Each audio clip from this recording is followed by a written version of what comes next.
y'all? I'm Paula Dane. Q&A. First question. Alright. What do you think deems a person to be classified as intelligent?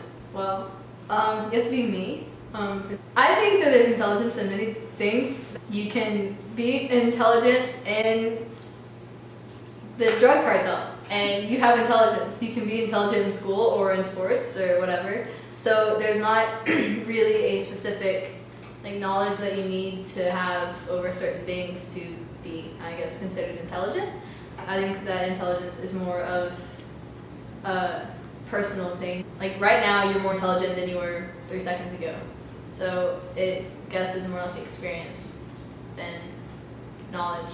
I got a question last time I tried to do a Q&A, and it was, what is your advice to like people younger than you who are sad and like feel hopeless?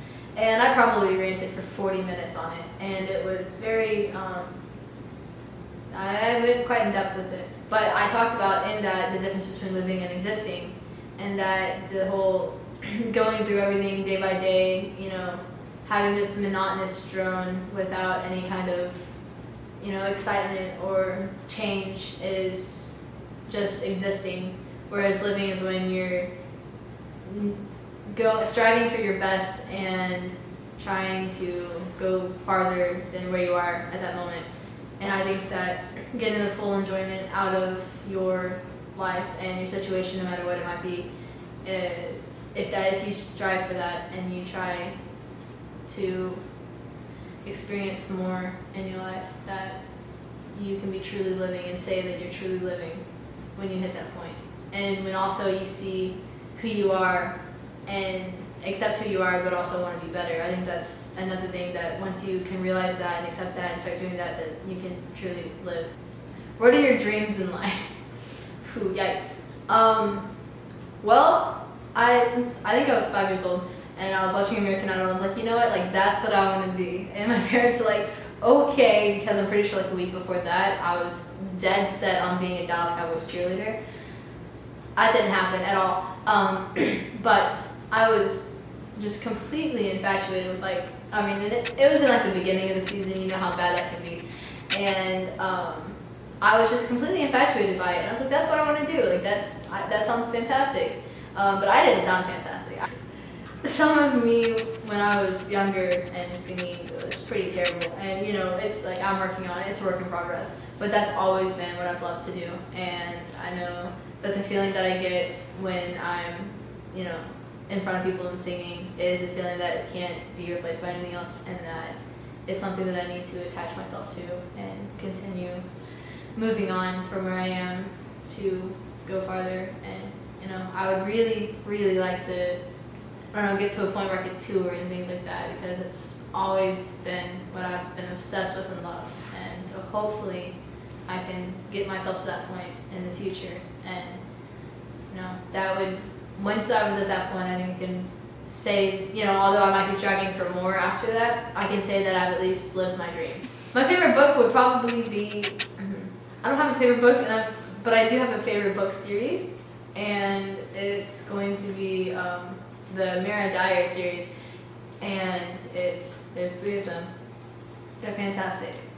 Kind of ruined my life for a while, but it's cool. And then after that is probably Harry Potter, because like you cannot go wrong. There's not a thing in this world that you can say to me and make me ever take that back, but those are like the greatest books and movies. And just like the entire fandom, it's all fantastic. Do you have any advice for friends who have fucked with you, for lack of a better word? And have you had any personal experience with them? And who were they and how did you deal with it? Well, I think you're lying if you say that no one has fucked with you in your life. It's kind of human like nature, and we are, I mean, creatures of sin, and we're kind of sadistic. I think all of us are in certain ways, even if it's not intentional. So yeah, I've definitely had people who've, you know, screwed me over, and you know, they could be my closest friends. But the thing is, you have to decide whether it's worth them staying in your life or if you need to cut them out. And so that's what I did. And with some of them, they messed up one time, but it was big enough that that was it for me. And I cut them out of my life. They tried plenty of times to get back into my life and have me forgive them, but I refused to. Then I had other friends who it was a little more minor, and you know, I was able to forgive them and trust that they wouldn't continually hurt me like they had. Ever been in love with your girl best friend? Nope, not at all. Don't mess with that.